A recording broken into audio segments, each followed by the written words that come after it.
2 weeks ago, my wife went to visit our daughter and son-in-law, and I decided to surprise them and go too.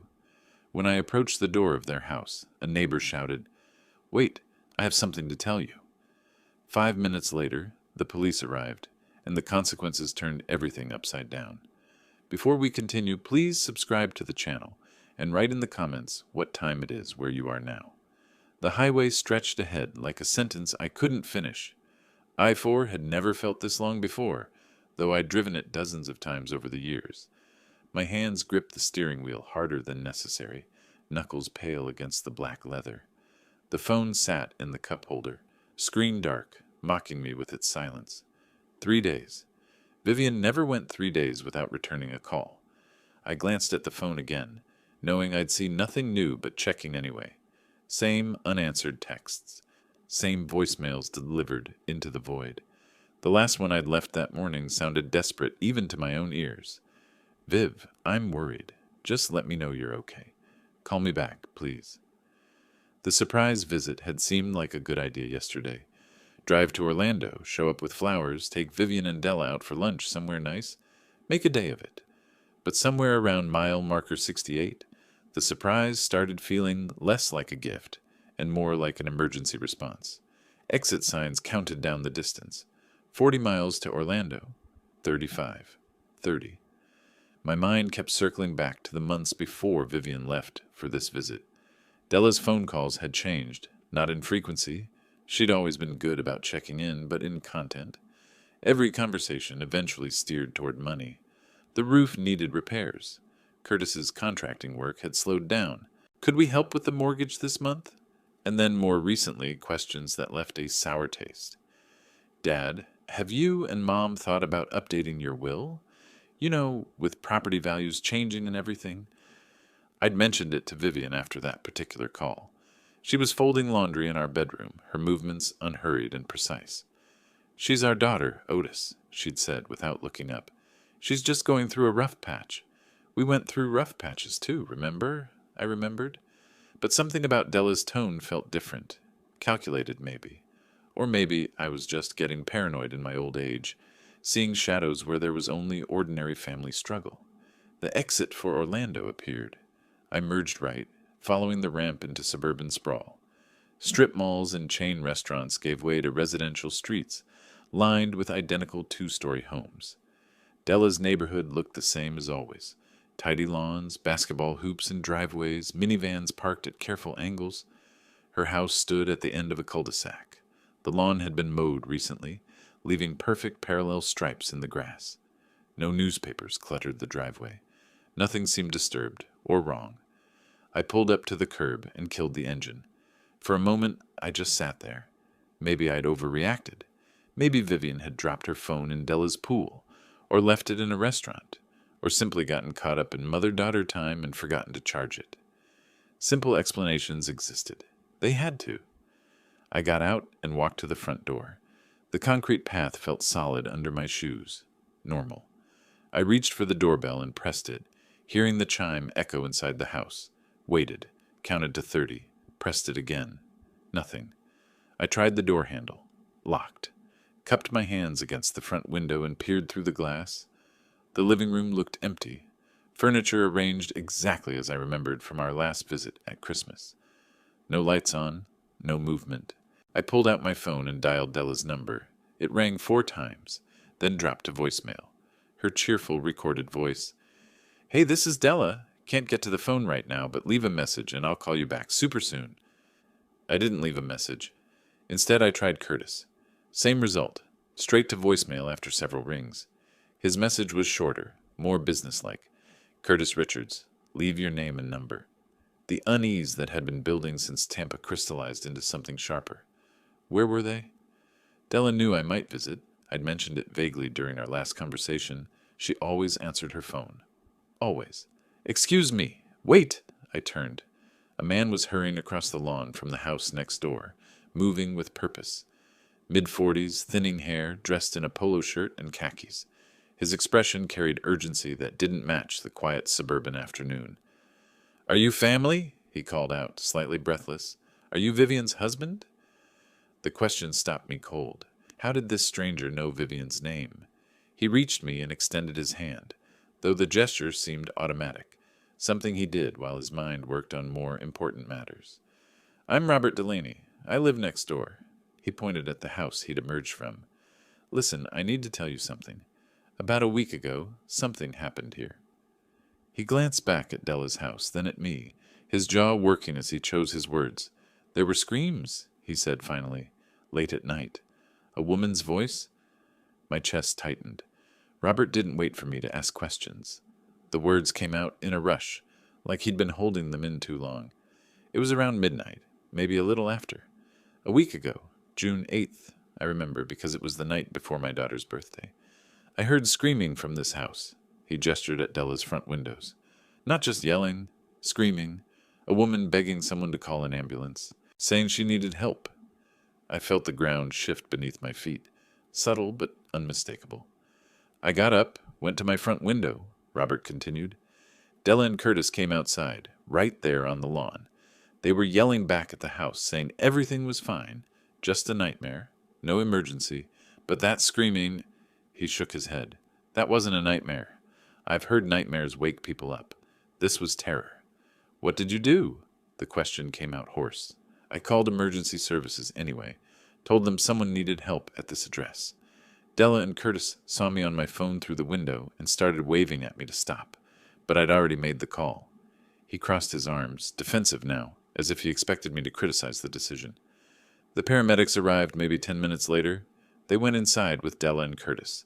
When they came back out, they had a woman on a stretcher. She could barely lift her head. It was Vivian.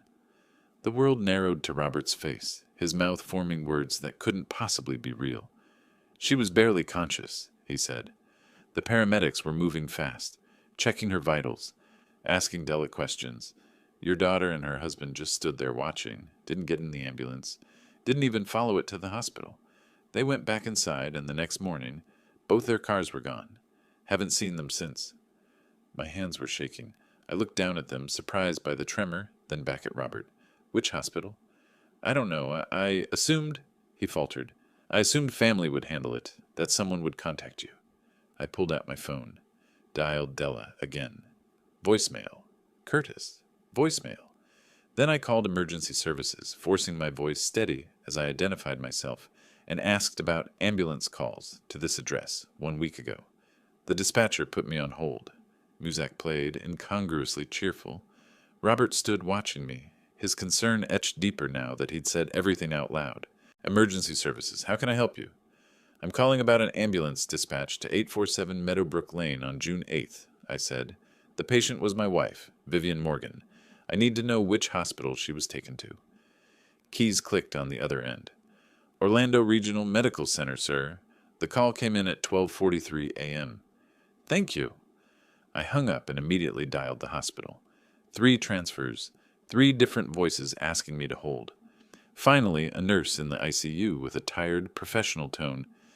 "Vivian Morgan, yes. She was admitted June 8th. Serious condition, but stable as of yesterday." "What happened to her?" "I can't provide details over the phone, sir. You'll need to come in person." "Are you family?" "I'm her husband." A pause. "4th floor, ICU. Ask for the charge nurse when you arrive." I lowered the phone. Robert was watching me, waiting. "I'm calling the police," I told him. "This isn't right." He nodded immediately. "I'll give a statement. Whatever you need." I dialed Orlando Police Department, reported a possible crime, gave them the address, explained what Robert had witnessed. The officer on the line told me someone would meet me at the hospital. I was already moving toward my car. "The hospital's on Colonial," Robert called after me. "Orlando Regional Medical Center. Take Highway 50 East. I'll find it." I got in, started the engine, pulled away from the curb without looking back. The drive felt surreal. Traffic lights changed colors. People crossed streets with shopping bags and coffee cups, going about ordinary Tuesdays while my entire world cracked open. What happened to Vivian? Why wouldn't Della call an ambulance for her own mother? Why did they run? Questions multiplied faster than my speedometer climbed. Orlando Regional Medical Center rose against the skyline, all glass and concrete angles. I parked in the visitor lot, took the elevator to the 4th floor, followed signs to the ICU. A woman in plainclothes was waiting near the nurse's station, detective's badge clipped to her belt. "Mr. Morgan?" She extended her hand. "Detective Lisa Thornton, Orlando PD. I got the call about your wife's situation. Where is she?" "Room 412. But I need to ask you some questions first. When did you last speak with Vivian?" "2 weeks ago when she left to visit our daughter. We texted a few times after that. Then 3 days ago, she stopped responding." Thornton wrote in a small notebook. "And you didn't know she was hospitalized?" "Nobody contacted me. I came here because I was worried. A neighbor told me what happened."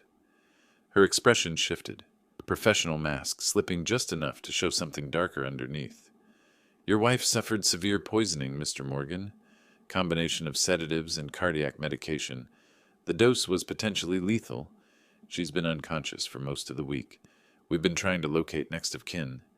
The words landed like physical blows. "My daughter and son-in-law were with her," I said slowly. "The neighbor heard her screaming for help. They told him it was nothing. Then they disappeared. Does that sound like an accident to you, Detective?" Thornton's jaw tightened. "Room 412. Go see your wife. I'll be here when you're ready to talk." The ICU room was dim, curtains half drawn. Machines beeped steadily, monitoring vitals with mechanical precision. Vivian lay in the bed, tubes and wires connecting her to equipment I didn't want to understand. Her face looked smaller than I remembered, skin pale against white pillows. I pulled a chair close and took her hand. It felt fragile, like bird bones. "I'm here now," I said quietly. The words were for her, even if she couldn't hear them. "When you wake up, you'll tell me what they did. And I promise you—" My voice dropped lower, harder. "I'll make sure they answer for every second of this." Something shifted inside me then. The shocked father evaporated. In his place, the prosecutor I'd been for 30 years. The man who built cases brick by brick, who found patterns in chaos, who knew exactly how to make people accountable for their actions. Della and Curtis had made a mistake. They'd left evidence. They'd left witnesses. They'd left their victim alive. And they'd underestimated me. I didn't leave the chair beside her bed. The nurses offered alternatives. A cot in the waiting room, a nearby hotel with a discount for families. But I refused. My hand stayed wrapped around Vivian's, feeling for any change, any sign she was coming back. Somewhere around 5 in the morning, her fingers twitched against my palm. I straightened, leaned closer. Her eyelids fluttered, struggling against whatever darkness held her. A nurse noticed, moved quickly to the monitors, checked readings, pressed a call button. Within minutes, a doctor arrived, penlight in hand, examining Vivian's responses with clinical efficiency. Her eyes opened, unfocused at first, pupils adjusting to the dim light. Then they found my face and held there. "Otis?" The word came out rough, barely recognizable through the damage a ventilator tube leaves behind. "Where?" The nurse brought water, held the cup while Vivian took small sips. Her throat worked painfully, but gradually, sound returned. "How long have I been here?" "A week?" The words felt inadequate. "You've been here a week?" Her eyes widened, confusion bleeding into fear. I watched her trying to piece together time she'd lost, reaching for memories that scattered like smoke. The doctor confirmed she was stable enough to talk. Detective Thornton appeared shortly after, recording device in hand, expression professional, but not unkind. Vivian described what she could remember, voice shaking through the account. Della had made dinner on June 8th. Nothing fancy. Pasta with vegetables, garlic bread. About an hour after eating, something went wrong. Dizziness first, then nausea, then her heart racing so fast she couldn't catch her breath. "I asked Della to call an ambulance," Vivian said, staring at her hands. "She said no. Said it was just food poisoning, that I'd feel better if I lay down, but it got worse. Everything was spinning, and my chest hurt so much I thought—" She stopped, swallowed. I begged her. I said, "Della, please, something's wrong with my heart." She just looked at Curtis. "And he stood in front of the door. Wouldn't let me leave the room." I sat motionless, absorbing each word like a blow. "I screamed for help," Vivian continued. "I thought maybe someone outside would hear. Then everything went dark. I remember a voice through the window, someone calling out. But after that, nothing.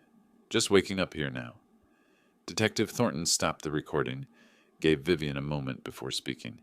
The toxicology shows levels of zolpidem and digoxin that would kill most people your age, Mrs. Morgan. Someone with medical knowledge would understand exactly what this combination does. This wasn't accidental. What are those? Vivian asked, though her face suggested she didn't really want to know. Sleeping medication and cardiac medication, Thornton said. Neither was prescribed to you. Do you know if Della or Curtis had access to those drugs? Vivian's forehead creased. There were pill bottles in their bathroom. I saw them when I first arrived. Curtis mentioned something about anxiety and trouble sleeping, but I didn't pay much attention. The detective made notes, asked follow-up questions, established timeline details that would matter in court. I listened, building my own mental file of every fact, every inconsistency. I need to conduct interviews, Thornton said eventually. Della Richards and Curtis Richards just returned to their Orlando home. Apparently they took a trip. The temperature in the room seemed to drop. I'm coming with you, I said, already standing. Mr. Morgan, this is official police business. Given your relationship to the victim and the suspects. They're not suspects. They're criminals who tried to murder my wife. Thornton's expression softened slightly, which is exactly why you can't be present during questioning. I understand your frustration, but we need to do this right. Let me handle it. She was correct, and I knew it. Decades in the prosecutor's office taught me the importance of clean investigations, untainted evidence. I sat back down. Hours passed. Vivian drifted in and out of sleep, exhausted by the effort of consciousness. I held her hand, watched machines track her vital signs, tried not to imagine Curtis standing between her and the door while she begged for help. Detective Thornton returned late afternoon. Her expression told me everything before she spoke. They admit Vivian was sick that night, she said, pulling up a chair. But their story is that she took the pills herself, said she couldn't sleep, was stressed about family finances. They claim they were about to call an ambulance when the neighbor, quote, interfered. They left for the Bahamas the next day because the trip was pre-planned, and they didn't realize how serious the situation was since the hospital said Vivian was stable. That's a lie, Vivian's voice stronger now but trembling with anger. I believe you, Thornton said, but their story is coordinated, rehearsed. A defense attorney could argue the poisoning caused confusion, affected your memory of events. Right now, it's your word against theirs. We need more. After she left, I sat in silence. 30 years in the prosecutor's office had prepared me for this moment, though I'd never imagined applying that knowledge to my own family. Investigation takes months. Evidence is circumstantial. Even if charges are filed, conviction isn't guaranteed. And meanwhile, Della and Curtis would walk free, acting innocent, telling their version to anyone who'd listen. I looked at Vivian, frail and traumatized in the hospital bed. Then I pulled out my phone and scrolled through contacts until I found a name I hadn't called in years. Marcus Webb, private investigator who'd worked dozens of cases with me during my prosecutor days, digging up financial records and hidden connections that turned circumstantial cases into convictions. I pressed dial. Marcus, it's Otis Morgan. I need your help with something. It's personal. The coffee shop in Tampa was nearly empty on Thursday morning. Marcus Webb sat across from me, 3 file folders spread between our cups, his expression grim as he walked me through what he'd found in just 2 days. Your daughter made 47 calls to creditors in the past 3 months, he said, sliding the first folder forward. Collection agencies, credit card companies, mortgage servicers. Every account is past due, most by 60 days or more. I opened the folder. Phone records, bank statements, credit reports, all the financial debris of a life falling apart. Curtis owed money everywhere. Online gambling sites, sports betting, poker rooms in Orlando and Miami. The numbers kept climbing. $85,000 in credit card debt, Marcus continued. Another $120,000 in gambling losses across various platforms. Their mortgage is 2 months overdue. Foreclosure proceedings started last week. And Della knew all this? I asked, though I already suspected the answer. She called your estate attorney 4 weeks before the poisoning, June 10th. Asked about probate timelines. What happens when someone dies intestate versus with a will? Whether adult children automatically inherit. The attorney thought she was just curious about family planning. Marcus paused. That's not curiosity, Otis. That's planning. I closed the folder, the pieces falling into a pattern I recognized from dozens of prosecutions. Financial desperation plus opportunity equals motive. But knowing it and proving it in court were different challenges. From the coffee shop, I drove to James Walker's office downtown. Walker had been my go-to for complex cases requiring civil litigation expertise, the kind of attorney who understood how to apply pressure from multiple angles. His office overlooked Tampa Bay, floor-to-ceiling windows framing sailboats drifting across blue water. Walker sat behind his desk, reading Marcus's report with the focused intensity that made him successful. "Criminal court requires proof beyond reasonable doubt," he said finally. "The DA might struggle with that, given the coordinated alibi and Vivian's memory gaps. But civil court, preponderance of evidence, 51%. We can prove this on civil grounds even if criminal charges fail, and we can make their lives very uncomfortable in the process." "What are you suggesting?" "Wrongful injury lawsuit, emotional distress, medical expenses. We freeze their assets during discovery, force them to answer questions under oath, expose every financial motive to the criminal investigators. Civil litigation can be a powerful weapon when used strategically." He leaned back, fingers steepled. "And I assume you want this done aggressively." "I want it done correctly," I said. "But yes, aggressively." Walker smiled, not warmth, but recognition of shared purpose. "I'll have papers drawn up by end of day."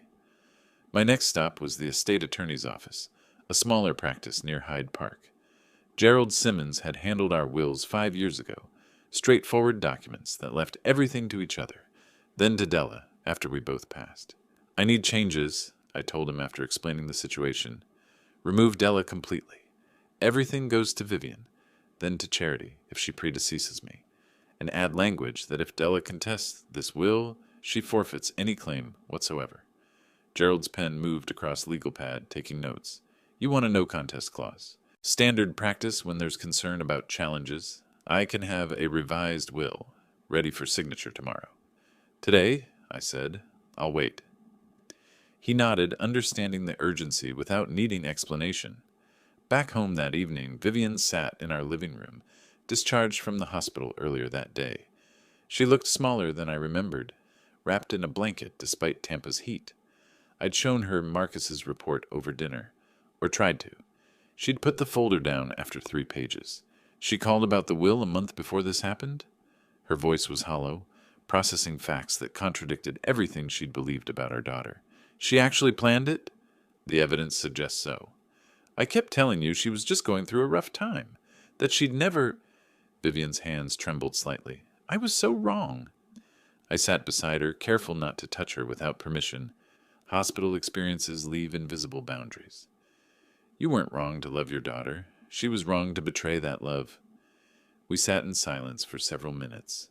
Then Vivian straightened, something hardening in her expression. "What's the next step?" I explained Walker's strategy, the civil lawsuit, the asset freeze, the discovery process that would expose everything. Vivian listened without interruption, then nodded once. "Do it." Friday morning, I called Della's number. She answered on the second ring, voice carefully bright. "Dad, how's Mom doing? I've been so worried." "Your mother needs family right now," I interrupted, keeping my tone neutral. "I think we should talk, all of us together, face to face. Can you and Curtis come to Tampa this weekend? We need to work through what happened." A pause. I could almost hear her calculating, deciding how to play this. "Of course," she said finally. "We want to help however we can. Saturday work?" "Saturday's perfect. Come around noon." After I hung up, I signed the authorization form for Walker's lawsuit. Monday morning, Della and Curtis would be served with papers. But first, I wanted to see their faces when they thought they'd gotten away with it. The pen felt heavy in my hand as I wrote my name. Not regret, just recognition of the moment when everything would change. The civil complaint sat on my desk. 38 pages of allegations that read like an indictment, which in a sense, it was. James Walker had done excellent work, every charge supported by medical records, every dollar of damages calculated precisely. $2 million in compensatory and punitive damages for attempted murder, intentional infliction of emotional distress, medical expenses approaching $200,000. Walker's voice came through the speakerphone. "We file within the hour. Once the process server delivers this to their door, there's no walking it back. You certain about this?" "File it," I said. "Understood. I'll call you after service is complete." I hung up and pictured the scene. Process server approaching Della's house, knocking on the door, handing over the thick manila envelope. Her opening it, scanning the first page, seeing the words "attempted murder" and 2000 on 1000 in bold type. The satisfaction I felt was cold, methodical. This was step one. The call came 3 hours later, not from Walker, but from Della. I let it ring twice before answering, keeping my voice level. "Yes? $2 million?" Her scream came through sharp enough to hurt. "Dad, have you lost your mind? This is insane. It was an accident. Mom took those pills herself because she couldn't sleep. You're ruining our lives over a misunderstanding." The same rehearsed explanation she'd given the detective. I let her continue, listening for inconsistencies, cataloging every claim. We were trying to help her. She was stressed about money, about the house, and she took too many pills. We were about to call for help when that nosy neighbor interfered. Now you're suing us. Your own daughter. She paused for breath. I spoke into the silence. "You had a choice that night, Della. When your mother was screaming for help, begging you to call an ambulance, you made a choice. You chose to let her suffer. Now you'll answer for that choice in court." Her tone shifted instantly from hysteria to fury. "You're destroying my life over nothing. We're your family. Family doesn't let family die for inheritance money." I ended the call. 20 minutes passed before my phone rang again. Curtis this time. I answered without greeting. His voice came out careful, modulated, the tone of someone trying to negotiate a business deal. "Otis, listen. I know this looks bad, but we can work this out, right? Families should handle things privately. What if there's a way to make this go away? We could agree to certain terms, maybe some financial arrangement." I walked to the window, looked out at Tampa's downtown skyline while Curtis's desperate pitch continued. When he finally stopped, I responded. "You're offering me money? With what? The $85,000 you owe on credit cards? The $120,000 in gambling debts? Or were you planning to use the inheritance you thought you'd get when Vivian died?" Silence. Then, in a voice stripped of its careful tone, What are you talking about?" I didn't answer the question. "There's no deal, Curtis. See you in court." Another hang-up. Detective Thornton called that afternoon. "We executed the search warrant this morning. Found some interesting items." "Go on." "Empty prescription bottle in the master bathroom medicine cabinet. Zolpidem, sleeping pills. Prescribed to Curtis 3 months ago. 30 pills. Bottle's completely empty, and his fingerprints are all over it." She paused. "But here's the real evidence. Curtis's laptop. Browser history from 3 weeks before the poisoning. Searches for digoxin overdose symptoms and lethal sleeping pill dose. He researched exactly what happened to your wife before it happened. That's premeditation, Mr. Morgan." I made notes while she talked. Prosecutor's shorthand covering the legal pad. Dates, search terms, prescription details. The timeline of planning. "The DA's preparing arrest warrants," Thornton continued. "Attempted murder, first degree for both of them, plus conspiracy and obstruction for the false statements. We're moving on this tonight. Keep me informed." "Will do."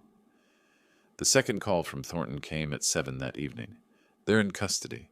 Both arrested at home an hour ago. Being processed now. Bail hearings tomorrow morning, but given the charges and their financial situation creating flight risk, bond will be set high." Vivian was beside me, holding my hand. She'd heard everything through the speaker. Her eyes were wet, but no tears fell. "Is it wrong that I feel relieved?" she asked quietly. I squeezed her hand. "No. It means justice is working." My phone buzzed with a text from Walker. "Arrest warrants executed. Civil case now has criminal charges backing it. Asset freeze motion hearing, scheduled for 3 days from now. We're winning." I read the message, then looked at Vivian. She was staring at a framed photo on the side table. Della at age 7, gap-toothed smile, sitting on my shoulders at the beach. Vivian reached for it, hesitated with her fingers an inch from the frame, then deliberately turned it face down. "I can't look at her right now," she whispered. I nodded. Neither could I. The bail hearing happened Wednesday morning. Della and Curtis appeared via video link from the county jail, both in orange jumpsuits that looked deliberately humiliating on camera. The judge set bond at $250,000 each, high but not insurmountable. By Thursday afternoon, they'd posted bail through a bondsman, pledging their house as collateral.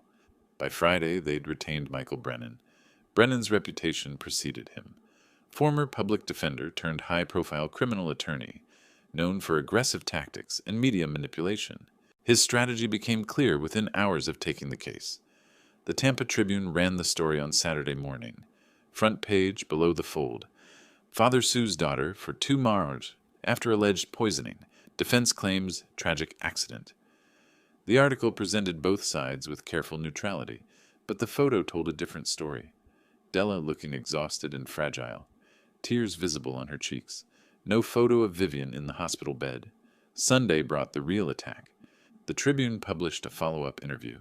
Della and Curtis, sitting in their living room, speaking directly to a reporter about the tragic misunderstanding tearing their family apart. I read it at the kitchen table while Vivian prepared breakfast. Della described a wonderful visit with her mother that took a terrible turn when Vivian became anxious about finances and took sleeping pills without telling anyone. Curtis explained they were moments away from calling for help when the neighbor panicked unnecessarily. Both expressed shock and hurt that Otis refused to believe them, choosing instead to destroy his own daughter's life with false accusations. The article included quotes from their attorney. Brennan positioned them as victims twice over, first of Vivian's accidental overdose, now of Otis's vindictive lawsuit, fueled by paranoia rather than evidence. "Listen to this," I said to Vivian. Brennan claims we're weaponizing the legal system to punish grief-stricken family members who made difficult decisions in a crisis. Vivian set down her coffee cup harder than necessary. Difficult decisions? They watched me beg for help and did nothing. I know. Then why does reading this make me feel like we're the ones who did something wrong? Because that was exactly what Brennan wanted. Shape the narrative before trial. Make the jury pool question whether attempted murder was really just panic and poor judgment. Classic defense strategy. My phone started ringing that afternoon. Friends, mostly. Former colleagues from the prosecutor's office. People who'd known me for decades, calling with carefully worded questions. Richard Martinez, retired judge, spoke with diplomatic caution. "Otis, I saw the article. Obviously, I know there are 2 sides to every story, but have you considered that maybe emotions are running high? Family disputes can feel clearer than they actually are." I explained the evidence. Browser history, prescription bottle, financial motive. Richard listened, made sympathetic sounds, but I heard doubt in the pauses. Carol Henderson, who'd worked as victim advocate during my prosecutor years, tried a different approach. "I'm not questioning your judgment, but is it possible Vivian's memory was affected by the trauma? Sometimes victims fill gaps with assumptions that feel like certainties." More phone calls followed, each one carefully supportive on the surface, questioning underneath. The media campaign was working. Walker called Monday morning with news. Brennan filed a countersuit. "They're suing you and Vivian for defamation, claiming your false accusations have destroyed Della's reputation and Curtis's contracting business. Asking for $500,000. That's absurd." "Of course it is. It's harassment litigation, meant to create leverage, make you back down. But combined with the media coverage, he's building a narrative that might resonate with a jury. We need to be ready for this to get uglier." The asset freeze hearing was scheduled for Wednesday. Walker explained the strategy. We'd present evidence of financial motive, argue that Della and Curtis might hide or transfer assets to avoid paying damages. The court could freeze their accounts, prevent property transfers, protect our eventual judgment. But first, we had to survive the pressure. Tuesday afternoon, I ran into Thomas Kirby at the grocery store. Tom had been in my book club for 15 years. He saw me, hesitated visibly, then approached with an expression I'd seen before on witnesses who didn't want to testify. "Otis, how are you holding up?" "Managing. I read about everything in the paper. Must be difficult." He shifted his weight, looked at the floor. "Listen, I don't want to overstep, but have you thought about mediation? Sometimes these family things, they seem clearer when you're angry. Maybe there's room for... Tom, my daughter tried to kill my wife for inheritance money. That's not a misunderstanding. His face flushed. Of course not. I'm just saying... Well, the article made it sound more complicated than... The article was written by Della's defense attorney. Right. Sure, I just... He trailed off, then. I hope it works out. He left quickly, abandoning his half-full cart. That evening, Vivian found me at my desk, reviewing evidence files. She sat down across from me, her expression steady despite the exhaustion visible in her eyes. People are questioning you, she said. Not a question. Some are. Do you doubt yourself? I looked at her, still fragile from the ordeal, still recovering, but clearer-eyed than I'd seen her in weeks. Sometimes, I admitted, when enough people suggest you're wrong, you start wondering. Then let me be clear, Vivian said.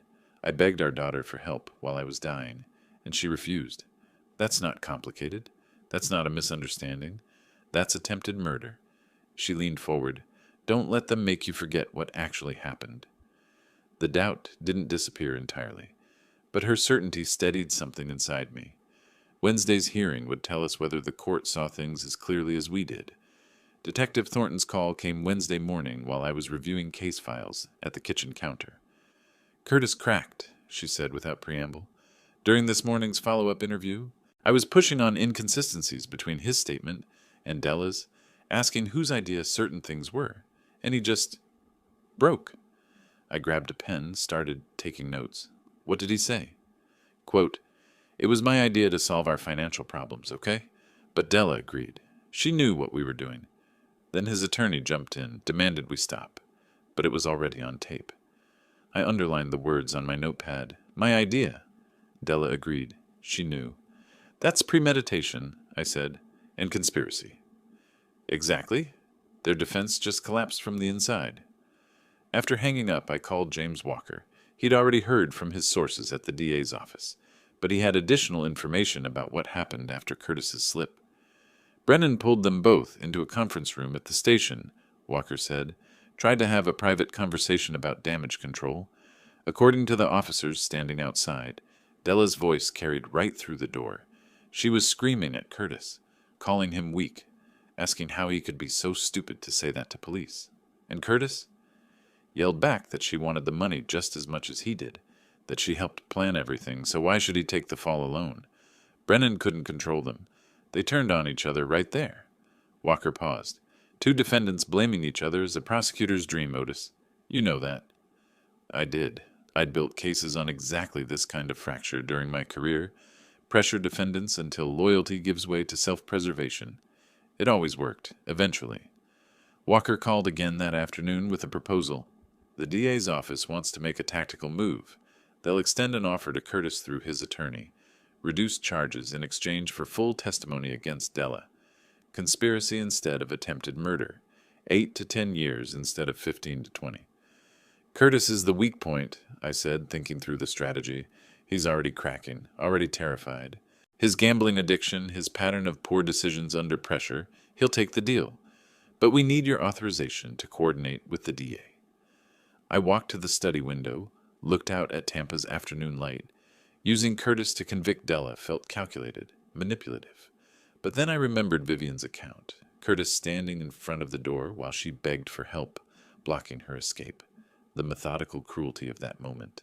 Make the offer, I said. The offer reached Curtis the next morning. Walker reported that Curtis was seriously considering it, despite Brennan's advice to fight at trial. Brennan argued that turning on Della would make Curtis look worse to a jury. But Curtis was caught between fear of prison and fear of being labeled a traitor. He asked for 48 hours to decide. While Curtis deliberated, Della made her own move. She retained a separate attorney, a woman named Patricia Vance, citing conflict of interest. Brennan couldn't represent both defendants if their interests diverged. Vance immediately filed a motion suggesting Curtis was the primary actor, and Della had been coerced or manipulated by an abusive husband. Walker explained it to me over the phone with something approaching dark admiration. It's legally weak given the evidence, but it shows she's ruthless. She's willing to destroy Curtis completely to save herself, fighting like someone with nothing to lose. Which she doesn't, I said. Exactly. That evening, I sat with Vivian in the living room and explained the developments. Curtis's slip during interrogation, the plea offer, Della's counter-strategy of blaming everything on him. Vivian listened without interruption, then asked a question that surprised me. If Curtis testifies against Della, will she definitely be convicted? I considered it, honestly. Not definitely, but probably. His testimony combined with the laptop evidence, the prescriptions, your account, it builds a very strong case. She nodded slowly. Then I hope he takes the deal. Not because I want Curtis to suffer less, but because I want to be absolutely certain Della is held accountable. The clarity in her voice reminded me why I was doing this. Not for revenge, though that element existed. For certainty. For making sure what happened to her carried permanent consequences. My phone rang late that night, past 11. Walker's number on the screen. Curtis's attorney just called, he said, voice tight with controlled excitement. He's taking the deal.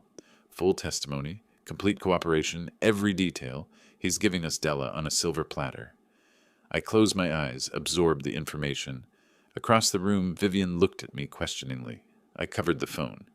Curtis is testifying against her. Vivian's expression didn't change, but her hand gripped the armrest of her chair, knuckles visible against the fabric. Walker continued.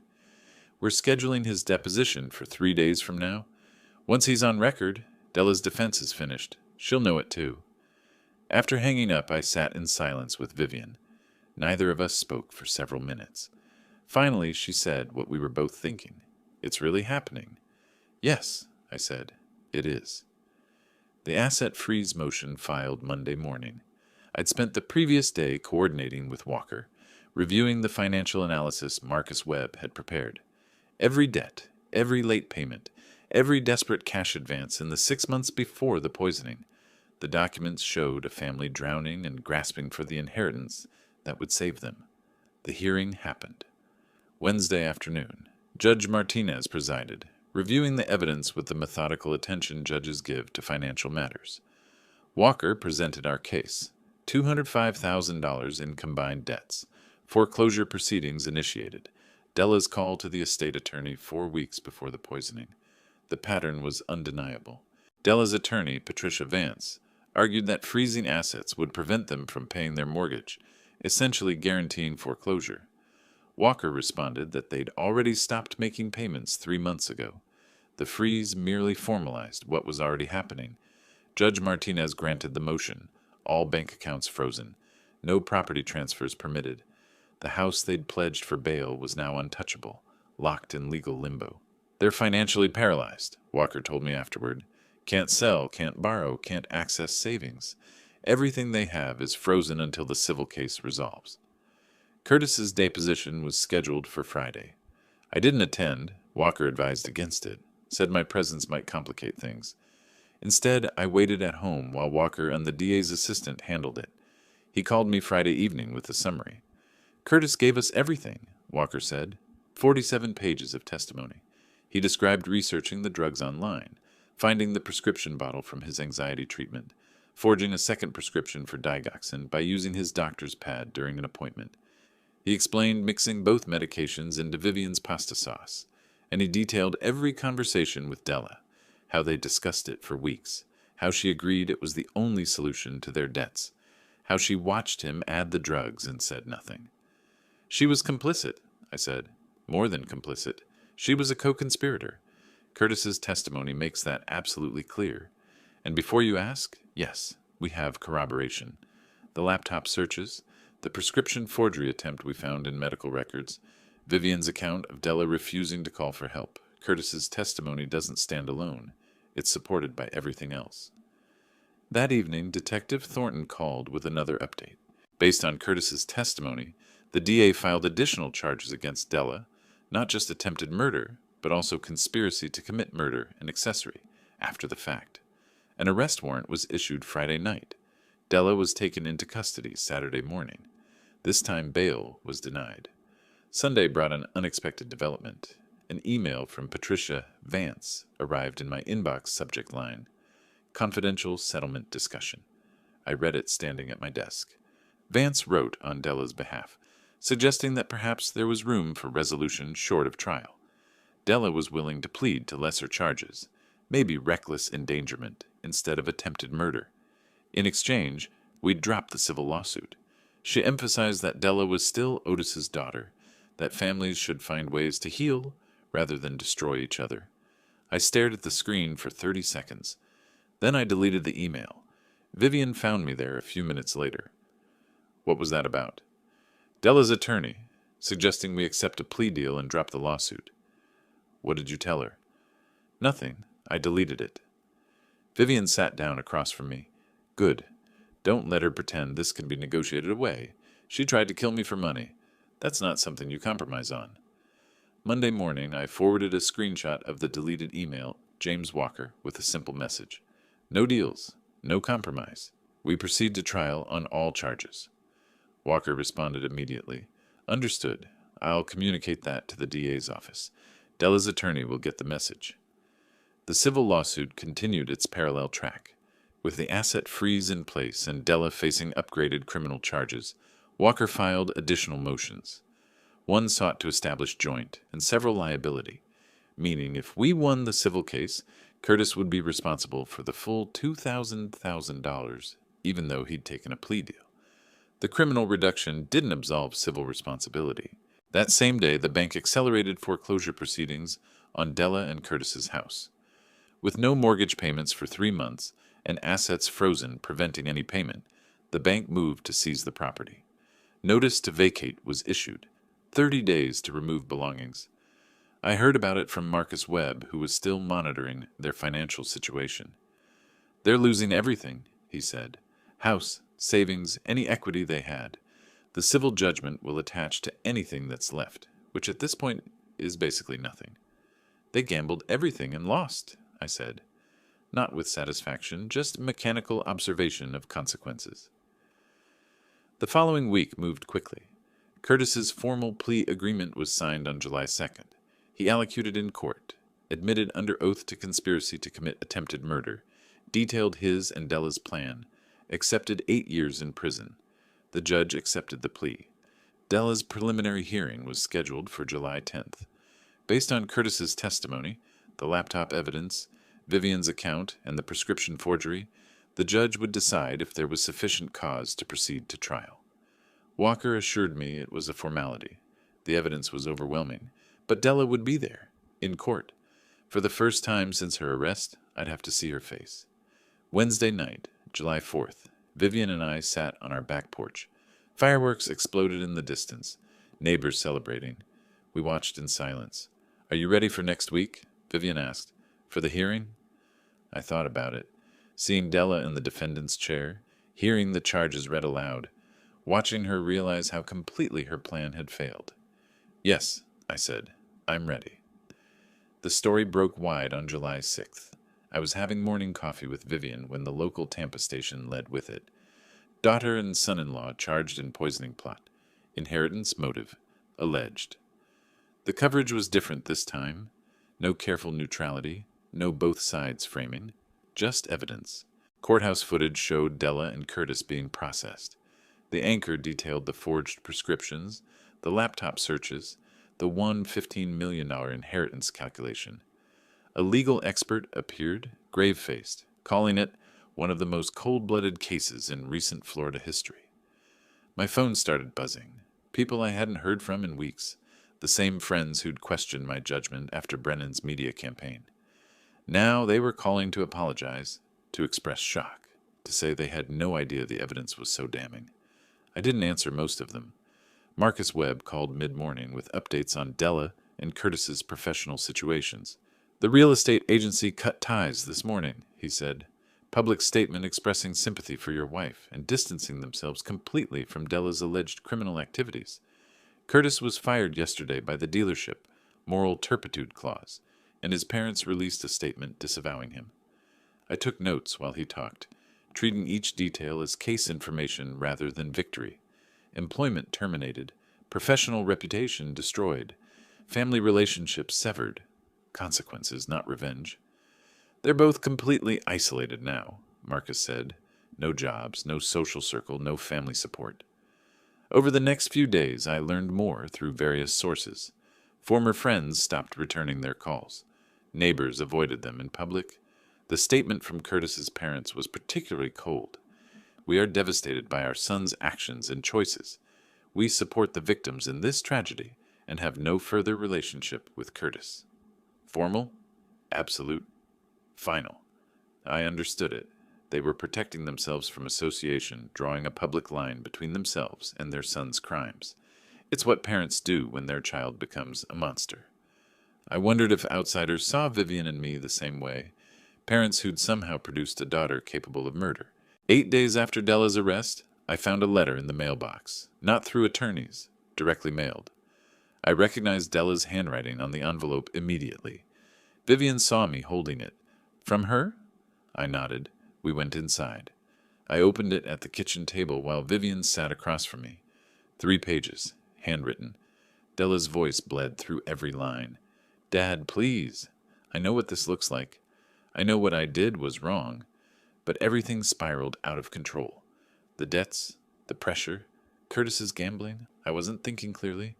I never meant for Mom to actually die. I panicked. I'm so sorry. I've always loved you both. You're my parents. Please, isn't there a way to fix this? Can't we be a family again? The letter continued in that vein. Part confession, part excuse, part desperate plea. I read it twice, looking for genuine remorse. I found only self-pity and manipulation.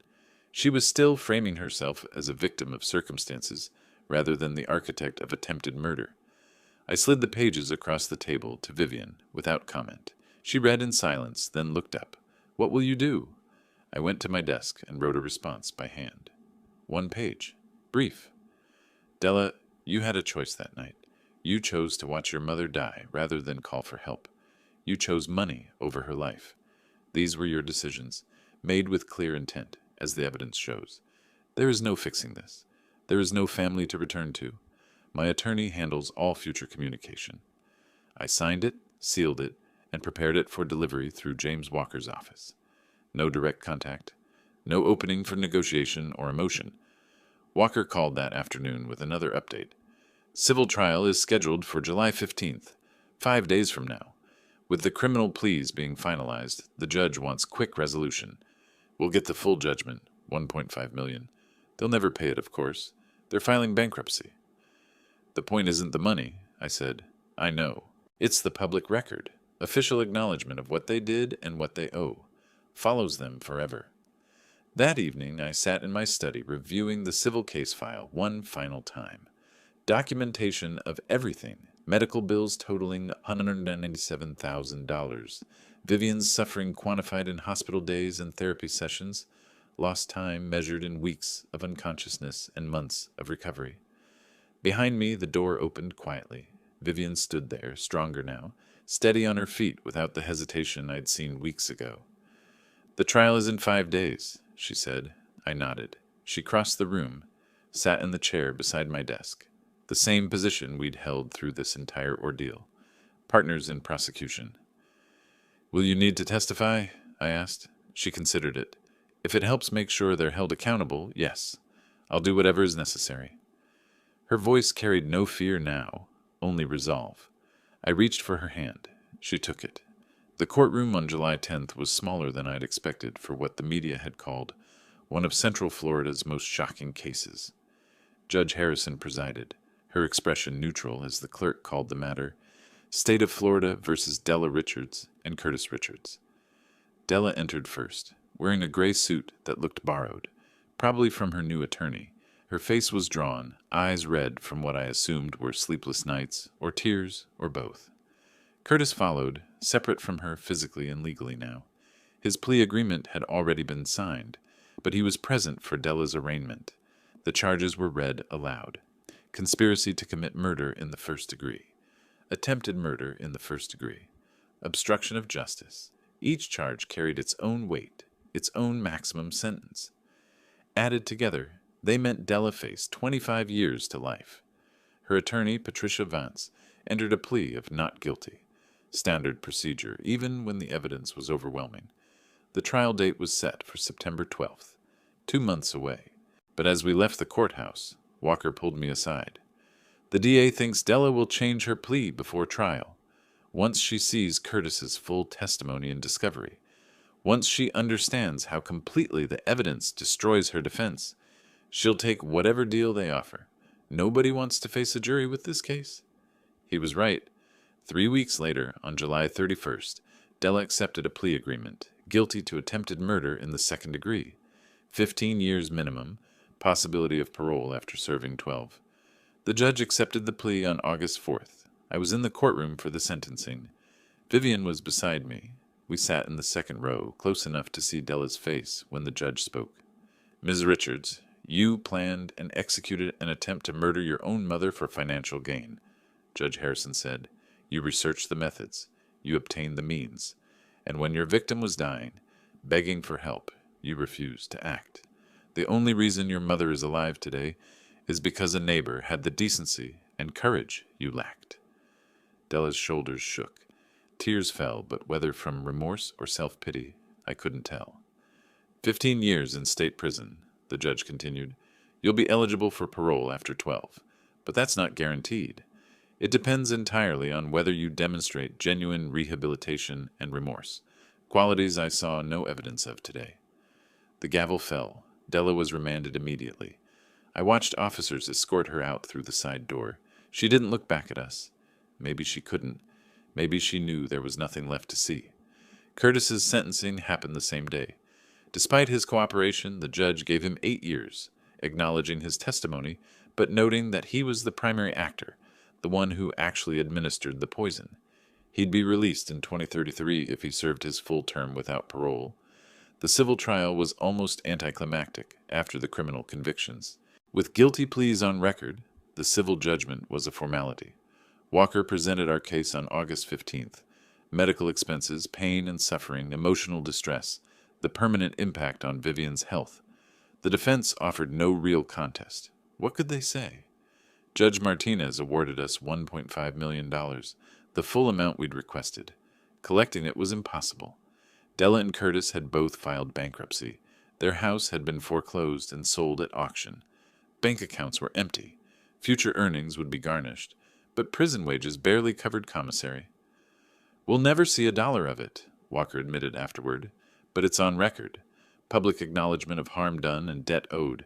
If either of them ever earns money, inheritance, lottery, book deal, whatever, we can pursue it. The judgment doesn't expire. That night, Vivian made dinner. Simple pasta, not the dish Della had poisoned, but close enough that the parallel wasn't lost on either of us. We ate in comfortable silence, the kind that comes from shared understanding, rather than empty conversation. Do you regret any of it? She asked after we'd cleaned up. The lawsuits, the prosecution cutting her off completely? I thought about it honestly. No, I protected you. I made sure they faced consequences. I'd make every choice again. Even knowing she's your daughter? Especially knowing that. She used family as cover for attempted murder. That makes it worse, not better. Vivian nodded slowly. I feel the same way. I thought I might feel guilt or doubt by now, but I don't. Just relief that it's finished. We stood at the window in our living room, looking out at Tampa's evening lights. The city continued its normal rhythm, people heading home from work, cars streaming along the highway, life proceeding as it always had. But for us, everything had changed. Not in obvious ways. We still lived in the same house, still had the same daily routines. But the foundation underneath had shifted.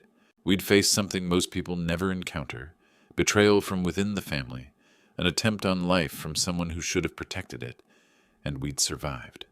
More than survived. We'd ensured accountability, built protections, created consequences. The inheritance Della had tried to murder for would never touch her hands. Our wills now directed everything to charity. The house she'd counted on inheriting would benefit strangers instead. Was it worth it? Vivian asked quietly. Everything we lost? We didn't lose everything, I said. We lost a daughter who was willing to kill you. That's not a loss. That's removal of a threat. She leaned against me. I suppose you're right. August turned to September. Life resumed its patterns.